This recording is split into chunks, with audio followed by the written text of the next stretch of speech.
Hi, I'm Sam Candy and welcome to Sustain Talks. Today I'm joined by Thomas Gent from Gentle Farming. We're going to talk about sequestering carbon in soil and why it could be a better solution than planting trees. Hi Thomas, how are you? Amazing. How are you? Yes, very well, thank you. Thank you for joining me today. I was lucky enough to come across you and Gentle Farming and really think that this is something different. So why don't you tell us a little bit about you, what's been happening, how Gentle Farming came about, because I think that's interesting in itself. Yeah, absolutely. So yeah, we'll go back to the start. So I'm Thomas Gent. I'm a farmer. We have a farm in South Lincolnshire, sort of Lincolnshire, Cambridgeshire border near Peterborough. We've been farming regeneratively, sustainably, whatever you want to call it, for about 12, 13 years on our farm here.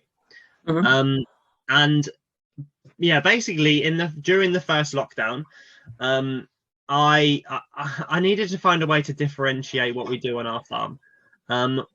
I took a load of our wheat into one of our suppliers that we sell the grain to, and I tipped it in a heap as we always do every year. But this year I happened to pass one of our neighbouring farmers who was going to tip his wheat in the same pile, which is fine. But the interesting thing is he farms in a very not regenerative way. A lot of ploughing, a lot of chemical application, that kind of thing, and a lot of kind of soil degradation compared to what we do. So I really thought this was crazy. How can my product be worse than the same? How can it get tipped in the same heap? I need to find a way to differentiate, essentially. Yeah.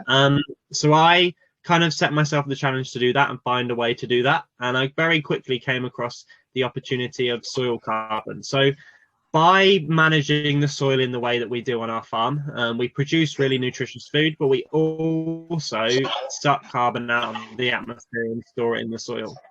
And we do that really effectively and very quickly as well. So, and I knew in theory, companies were looking to support this kind of carbon sequestration.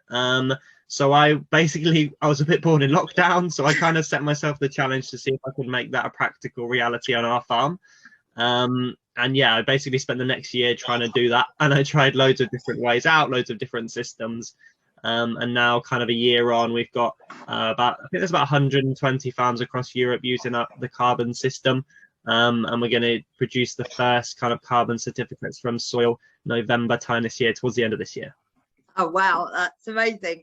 Let's go a little bit deeper, though. And what does it mean? How does it work? How does soil sequester carbon dioxide? Can you explain it in a bit more detail? Yeah, absolutely. So, yeah, obviously it's a super complex subject. It's quite hard to explain in sort of simply. And the issue for me always is I understand it so well, it's hard to explain it in a simple way. So if you get lost, stop me.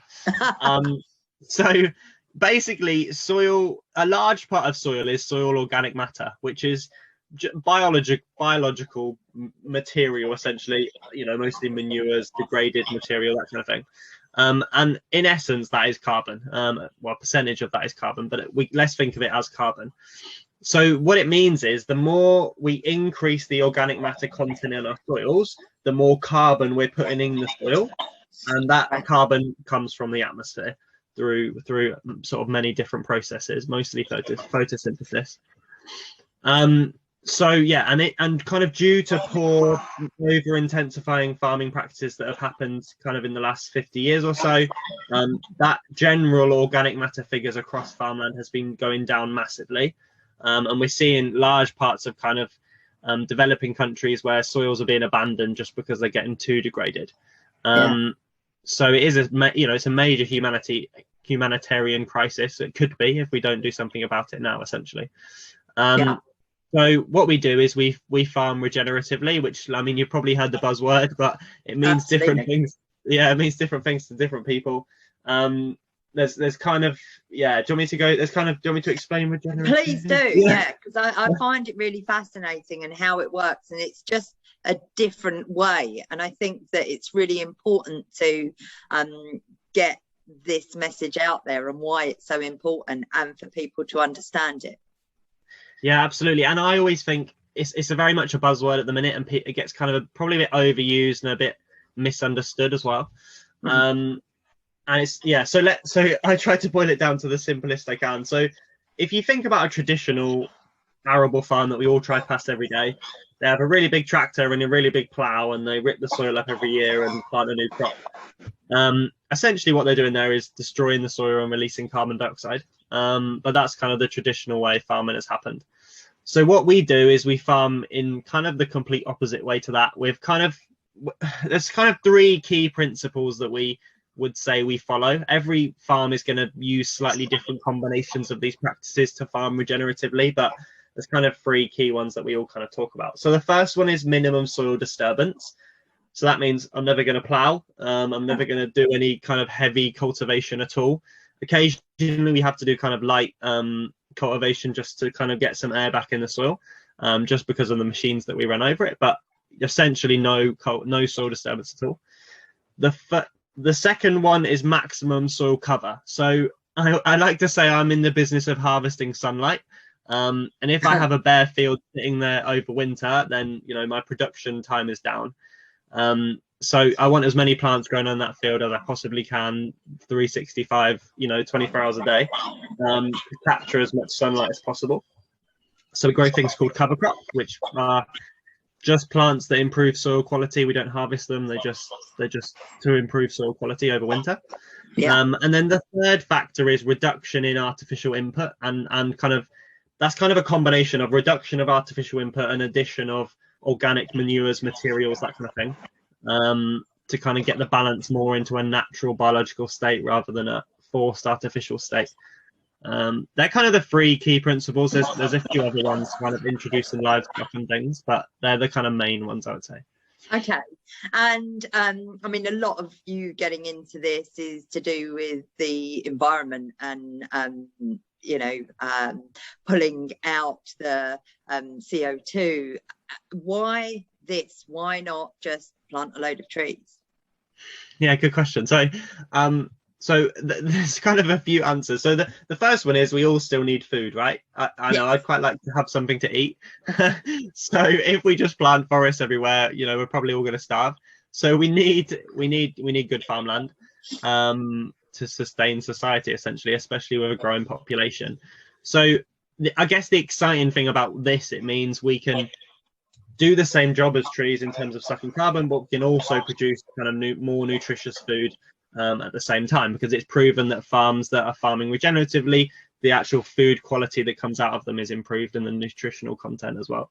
Can you tell, sorry to interrupt, but can you tell by the taste? You said before with the farm that was putting the wheat down, do you think that you can tell if it's? So you can't tell like looking at it or tasting it. Yeah. But if you test it, you can tell there's more nutritional content. It's supposed to be a more broader range of nutrients. Yeah. Because it's come from a more natural place, essentially. So why trees? Yeah, why trees why soil instead of trees? There's kind of a few ones. So yeah, we still need food. The second one is trees take too long, right? So when you pay to plant a tree, it's going to take 20 or 30 years to do the thing that you've paid it to do, right? We haven't got 20, 30 years. We need to get on with it now. And I can do it in the soil in 1 year, and then I can do it again next year, and I can do it again the next year. So it's the speed and the food quality and the local impact as well, because we can do it in the farm, next to your house if you want. Okay, so if somebody plants a tree compared to what you're doing, then you can do in a year what they're doing that's going to take them 20, 30 years. Absolutely, because if you think about planting a tree, what you say you're paying, I don't know what the number is, but say it's 1 ton of carbon for a tree.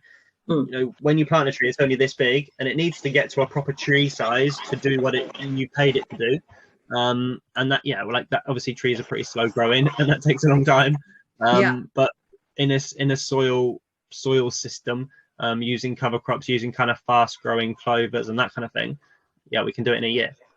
So surely this whole buzz about everyone planting trees to offset, do you think that we're doing it wrong? Well, it definitely has its place, doesn't it? Like, in the end of the day, we need both. It needs a combination. But there's too much focus on trees. I think there needs to be much more interest and focus, and there is becoming a lot, like, to be fair, it is going the right way, interest in kind of how regenerative farming can play a part in the picture. It's not just all about trees. Yeah. Regenerative farming, does it increase biodiversity, and how does it do that? Absolutely. So basically what we're doing essentially is making a more natural soil system with much greater biodiversity in the micronutrients and the biology within that soil. And that then leads to kind of, if you look along the food chain, you know, a few steps away, you get more biodiversity in the kind of the above ground stuff that we all see. So, you know, you need the biodiversity in the soil in terms of the different microorganisms and insects to feed the birds and bugs and all that things that we see above the ground. Yeah. So yeah, like, you can't get more biodiversity in the birds without having better soil. So, and if you start kind of, it's the same thing. If you look after the pennies, the pounds look after themselves, that kind of thing. If you look after the soil, then the birds come because there's greater biodiversity in the kind of stuff that they can eat. Right, great. I mean, this last couple of years for you, the climate crisis must have had a huge impact on farms with the weather changing and not being so predictable. How do you think that it's really affected farms? You know, if you look in the UK and the amount of farms, how's that impacted the farming? Yeah, that's a really good question. I don't often get asked that, but if you look, like, purely with my farmer hat on now, farmer's perspective, the last 2 years have been the craziest, weirdest weather conditions. Like, well, my granddad can't remember anything this crazy in terms of the wettest winters and the driest summers and all that kind of thing. And it is definitely having an impact on the crops that farmers are able to grow, and the decisions they're making in the field of what to grow, how to grow it, which crops to choose, that kind of thing.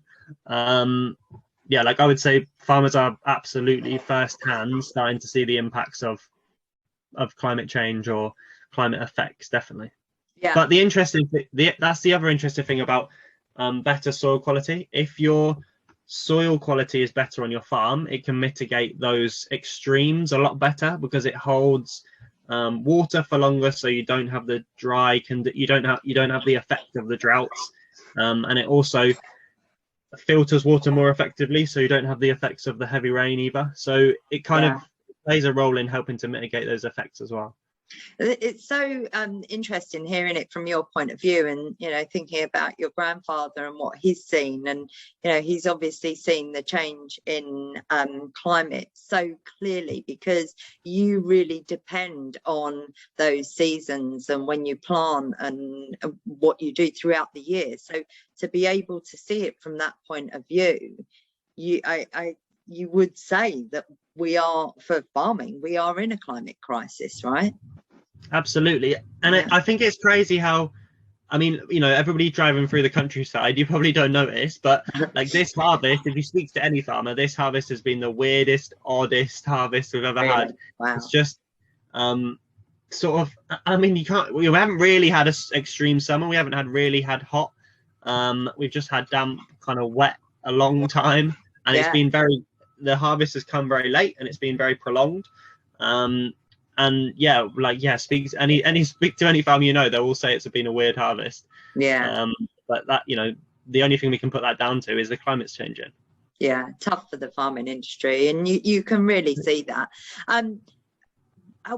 So tell us a little bit more about gentle farming. How can we make a difference? How can we support farms to be regenerative?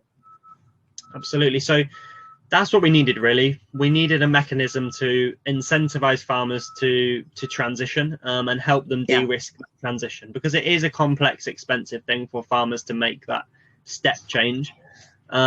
So that's why we created the soil carbon certification system in partnership with Agrina, which is a Danish company. Essentially, we help farmers to produce carbon certificates from the activities that they do on their farms.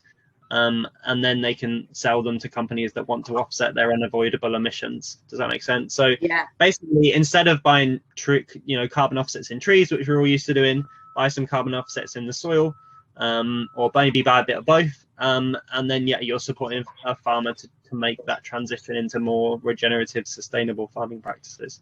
Yeah, so it's another way to offset then, for companies that, you know, they want a different option, they can help. And is that for UK farms or European farms? What's it's Gentle Farming? Where are you based? Yeah, absolutely. So we have 40 farms, I think, in the UK, Wow. and then there's probably about there's probably about 80 in the rest of Europe. Sort of Denmark, Romania, those sort of countries. But yeah, like that's the other exciting thing about soil, I guess, is you can pick, you know, choose a local farm to you, or, you know, maybe, you know, some of the farms might want you to come and visit or anything like that. You can feel much more involved than, you know, planting some trees the other side of the world. You know, in the end, if we can get enough farmers into the system, you know, it should be that, you know, that field you drive past in the morning, or the one that you look at out your window, is the one that you've kind of paid to support to farm more regeneratively. Honestly, I think this is such a great alternative. I always say this, I really worry about the tree planting. You know, we're destroying 7 million trees and planting 7 million trees, so we're not really doing anything. And I think with this, we actually can make a difference. And I do think from listening to you and from learning from you, I think that this is a great way to offset. So if anyone is interested to find out more, they can contact you. I'll tag you on LinkedIn and everywhere else, and they can just get in touch and find out more. Your website set up, it's Gentle. Do you want to say the website is? Yeah, it's gentle-farming.com or .co.uk, whatever. That's great. I'll put a link to it anyway. And thank you for explaining very clearly. It makes a lot of sense to me, and I really appreciate you doing this today, and thank you for your time. No worries. Thank you very much. All right.